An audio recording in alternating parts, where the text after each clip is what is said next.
Hi, awesome peeps, welcome back to my show. Hello and welcome back to this situation. So I recently completed my software engineering bootcamp and I will probably be starting my job hunt soon. And I have been doing some research on how to go about job hunting and the general mistakes people tend to make when job hunting. And that backed with my recruitment experience, I've come up with a couple of mistakes that people make while job hunting and what to do instead. If you like this video, please consider subscribing. Number 1, lack of a cover letter. So you are writing your CV and you're about to send it to your various applications, and you wonder if you should be writing a cover letter or not. A cover letter is your opportunity to connect with the hiring manager. Connecting with the hiring manager means that you get invited in for an interview. Your cover letter should set you apart from other candidates. The source of the statistic is unclear, but it is said that 50% of cover letters go unread. And as an ex-recruiter, I can tell you that this is probably true. So should you skip the cover letter completely? Well, if 50% of cover letters are not being read, then that means that the other 50% of cover letters are being read. So if you're skipping on your cover letter, that means you're pretty much gambling with your application. Companies get thousands of applications for single roles, and sometimes what they do to cull the masses is to get rid of all the CVs that don't have cover letters. I can also tell you from a recruiter's perspective, if I only had one spot for an interview and I had 2 CVs in front of me that had the exact same skill set, I would definitely look at the cover letter and see which one makes that person stand out more. And the one with the cover letter would probably get the interview. So what's the point? Write a great cover letter. What's the worst that can happen? So worst case scenario, your cover letter doesn't get read. Best case scenario, it catches the hiring manager's eye and you get invited in for an interview. I've added a link in the descriptions below for some great tips on how to create an awesome cover letter to stand out. The second mistake people tend to make is to neglect networking. As mentioned earlier in this video, 3 of my last jobs were actually through connections and networking. And I think a lot of people feel uncomfortable networking. They feel like they're using people in some way or another. But proper networking doesn't mean milking people for all that they're worth. Nope. It means a small favor here, a pat on the back there, a good word here and there. And it means really building a relationship with someone, and then maybe perhaps in the future that person could help you advance your career.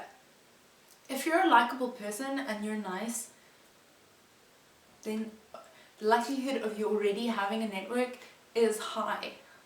Another thing is that social media has made networking so much easier. Things like LinkedIn and Twitter really helps a lot. Number 3, you spend only a small amount of time job hunting in a day. If you're unemployed and you're currently desperately looking for employment, you need to treat looking for a job as if it is a full-time job. You cannot be spending 1 hour a day on job hunting.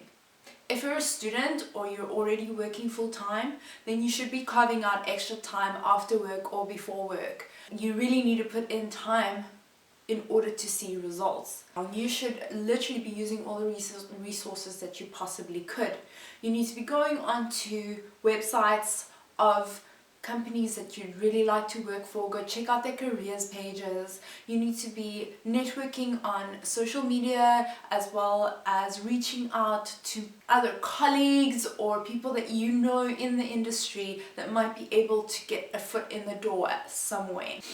Number 4, resume balance. I've seen some weird and wonderful CVs out there. I believe you've also seen some CVs that have gone viral due to their elaborate nature. But I bet you've also seen the generic Microsoft Word 10-page essay written in Arial 10. Your job is to find the middle ground between super eccentric and super boring, as well as give it a personal twist. It sounds simple, but it's really hard, especially if you've got years of working experience and you want to put as much detail in there as possible. Try and keep it easy to read. Readability is really important because if your CV is hard to read, I can guarantee you that hiring manager is going to reach for that delete button faster than you can say, I love PDF. Number 2, have a professional email address.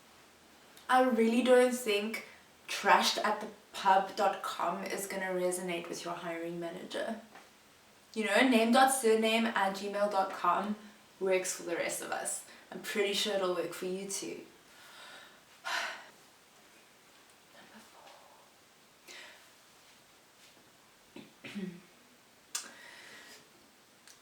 Please,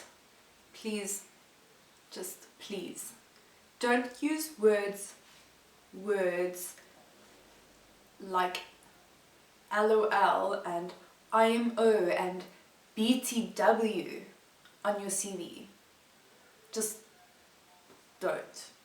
Keep it professional. Keep it professional. Keep it professional. Keep it professional. Keep it professional. Professional. Number 5. This is my most hated mistake on a CV. When I used to get a CV like this, I would literally just burn it because just no effort. No effort. Spelling mistakes. It's really not that hard to do a spell check on your CV. Really, it's not that hard. Having your CV riddled with spelling mistakes just screams unprofessional. It screams I don't give a crap, and it screams lazy. So why would someone hire you if you can't even be bothered to go through a spell check? Your resume really should focus on highlights that will sell you to an employer. If you are applying to a React position, make sure that the keyword React is on your CV. Your accomplishments and the right keywords are 2 critical things that should be on your CV. If you're applying for a position, the keywords in that job spec should be in your CV. I've added a link below on some more tips on how to write a great CV. I really hope this helps you guys. And then lastly, preparing for interviews.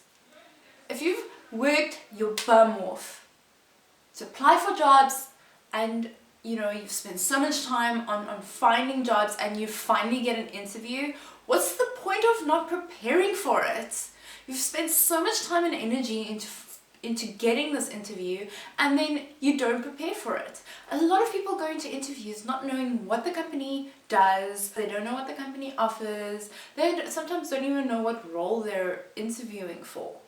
I mean, you are walking into this interview to interview the company as much as they are interviewing you. So you need to be sure that you're prepared for an interview. I've actually created a video on how to prepare for a digital interview. If you guys want to check that out, it has some great insights into prepping for interviews. But seriously guys, prepare for your interviews. I think a lot of this seems like common sense. Some of this may seem pretty straightforward to you, but to others it's not. And I really hope that I could help someone with these tips. And I'm definitely going to be applying these tips to my job hunt in the future, which I'm not starting just yet. But as soon as I do start it, I will definitely document the process and update you guys on what is happening on the career front. Please stay safe out there, and once again, if you did enjoy this video, please consider subscribing. Also telling your friends about me, because you could use some friends. So not that my current friends aren't cool, but it's always good to make friends. So like,